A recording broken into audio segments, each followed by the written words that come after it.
Certains pensent à demain, autant qu'il fera, autant qu'il filera, à ce qu'on sera, à ce qu'on ne sait pas. Prenant de la hauteur, celui-ci en a peur. Heureux du jour qui meurt, cet autre y voit une fleur. Demain n'est pas facile, comme marcher sur un fil, les yeux fermés, docile, au gré du temps qui file.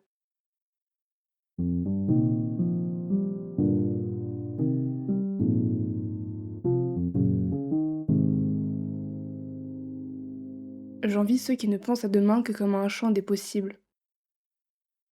Ils attendent que sonne leur réveil, exaltés par l'idée que tout peut arriver.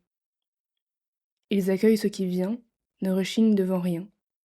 Dans le jeu de la vie, ils avancent, aveugles et souriants. Face à eux, les anxieux se demandent comment faire. Comment être si tranquille? Comment ne pas y penser? Comment ne pas craindre ce qu'on ne contrôle pas?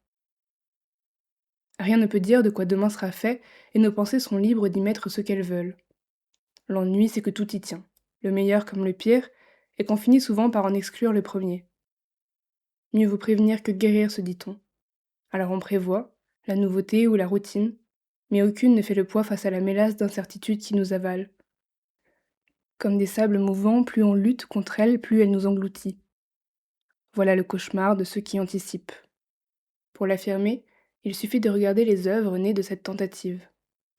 Entre le meilleur des mondes et Black Mirror, on ne compte plus les dystopies qui jalonnent notre culture. Si elles pullulent plus que les utopies, c'est que demain traîne derrière lui une ombre tenace. Orwell devait s'y sentir piégé quand il a entrepris d'écrire sa dernière œuvre. 1984 trahit un rapport à demain que certains qualifieront de pessimiste, d'autres de réaliste, mais qui, quoi qu'il en soit, continue d'inquiéter. Le récit imagine les dérives totalitaires possibles à partir des ressorts essentiels de nos sociétés. Les risques qu'il souligne sont effrayants de crédibilité. Imaginez que l'information devienne si entêtante et orientée qu'elle infiltre votre pensée, que les puissances usent du principe de psychologie des foules, décrit par Lebon à la fin du XIXe siècle, pour embrigader des pays, que votre vocabulaire décide de ce que vous pouvez ou non exprimer, que l'ignorance soit utilisée comme un levier d'asservissement. Certaines de ces hypothèses sont peut-être déjà vraies. C'est ce qui rend l'écrit d'Orwell si troublant, et l'approche de ce futur terrifiante. Il suppose le lendemain d'un homme contraint par une société contrôlante, et nous rappelle ainsi qu'à bien des égards, nous ne sommes pas seuls maîtres de notre avenir. L'optimiste au fond de la classe me répondra peut-être que rien ne force demain à être pire qu'aujourd'hui. Il peut tout aussi bien lui être égal, identique, sans changement. Je lui répondrai que c'est vrai, mais que l'idée ne m'enchante pas plus. Car oui, il y a pire que le pire.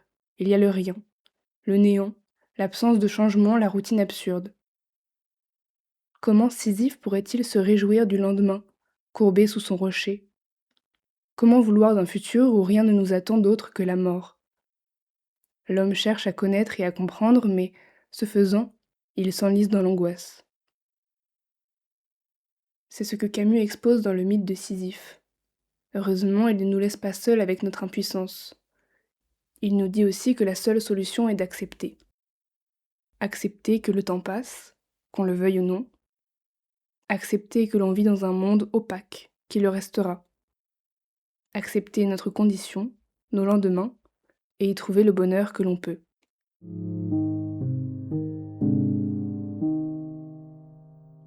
Ce qui nous rend frileux à l'égard de demain, c'est l'ignorance.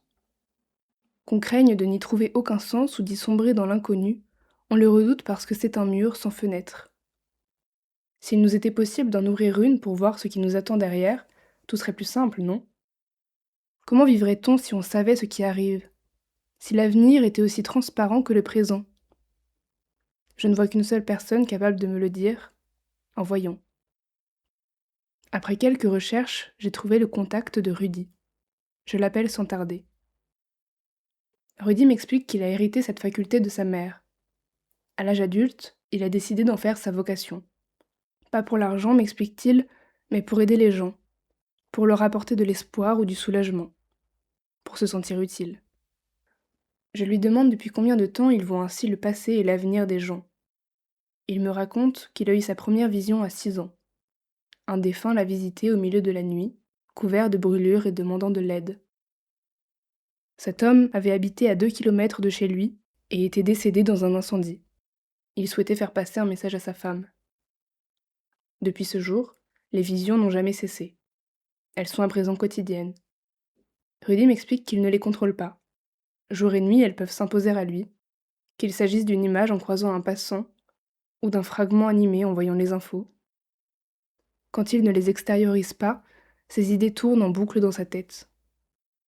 Cependant, il ne voit jamais rien qui le concerne. Me voilà scié.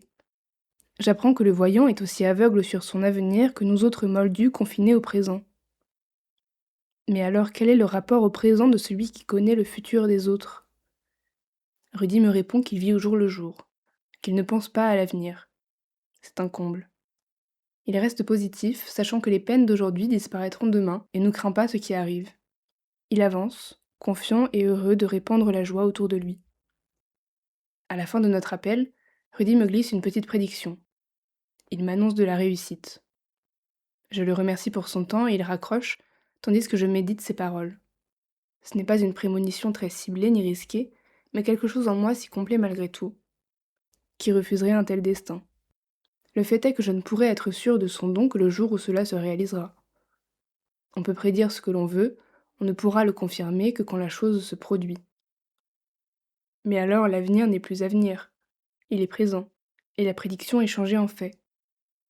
En somme, on ne peut savoir de quoi est fait demain que lorsqu'il devient aujourd'hui. Et cette boucle infinie d'inconnu est impossible à briser.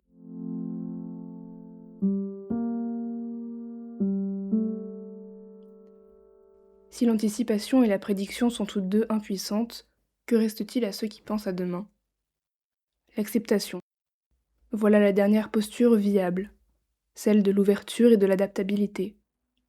Présenter comme cela, c'est un peu sec. Il suffit d'accepter qu'on ne connaît pas demain pour vivre en paix. Plus simple à dire qu'à faire. Heureusement, quelques artistes nous l'ont chanté pour adoucir cette réalité. D'abord, Doris Day nous a offert Que Sera Sera, puis Billy Joel, 20 ans plus tard, Vienna. La première laisse parler une enfant qui grandit et se demande à chaque étape ce qui l'attend. Sera-t-elle belle ? Sera-t-elle riche ? Le refrain, comme une parole de sage, vient lui rappeler sans cesse que l'avenir ne peut être prédit, et que ce qui doit arriver arrivera. Doris Day chante une faiblesse universelle, celle de s'obstiner à vouloir tout connaître. Mais personne ne court plus vite que le temps, et chacun doit prendre son mal en patience. De patience, il est aussi question dans la chanson de Billy Joel. Lui prend la voix de la sagesse pour nous dire de ralentir. Du haut de ses 28 ans, il dit aux jeunes comme lui que rien ne presse. Il leur dit de rêver sans trop s'accrocher, de laisser faire la vie. Tout n'arrive pas entre nos 20 et nos 30 ans. Il faut laisser du temps au temps. Ces deux chansons, en fin de compte, nous murmurent un vieux proverbe. Tout vient à point, à qui sait attendre. Puisqu'on est impuissant face aux événements, il nous faut remettre notre sort aux mains du destin. Nous avons bien assez à faire avec le présent.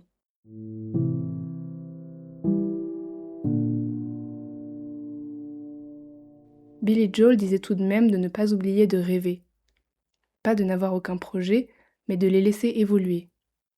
En comprenant ça, j'ai filé et me voilà assise au bureau d'une conseillère d'orientation. Je ne croyais pas remettre un jour les pieds ici. Bien sûr, cette fois c'est différent.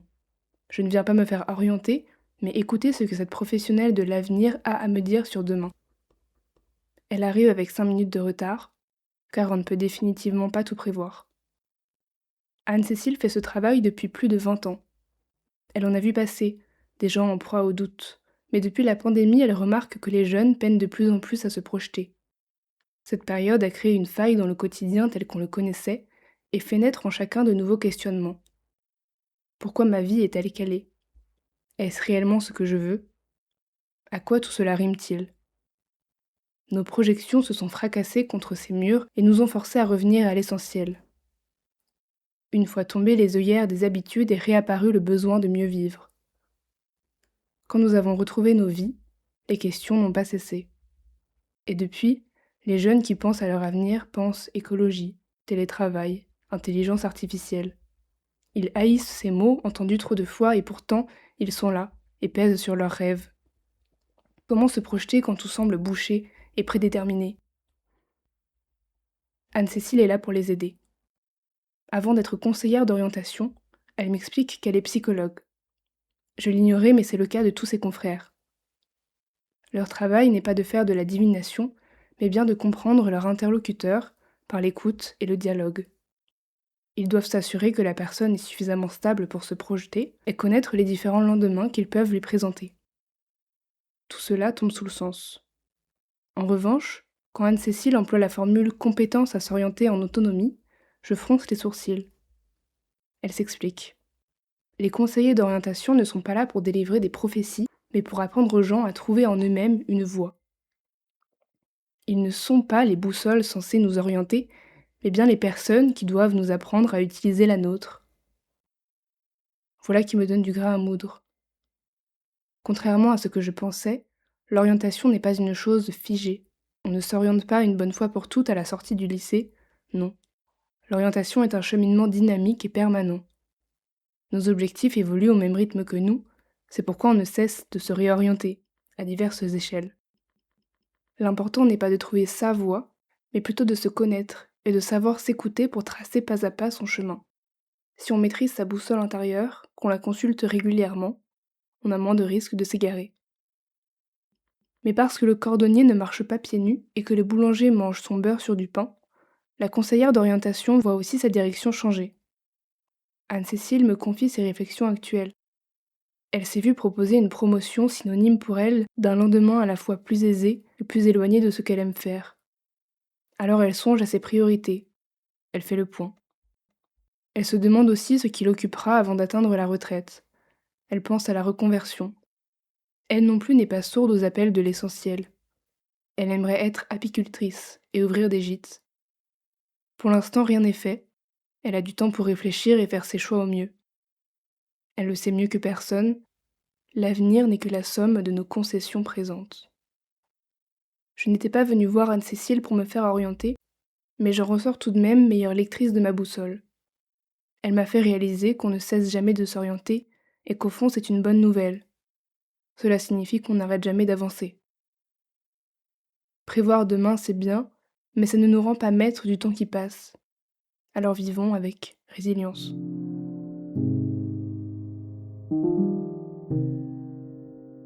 Certains pensent à demain, au temps qu'il fera, au temps qui filera, à ce qu'on sera, à ce qu'on ne sait pas.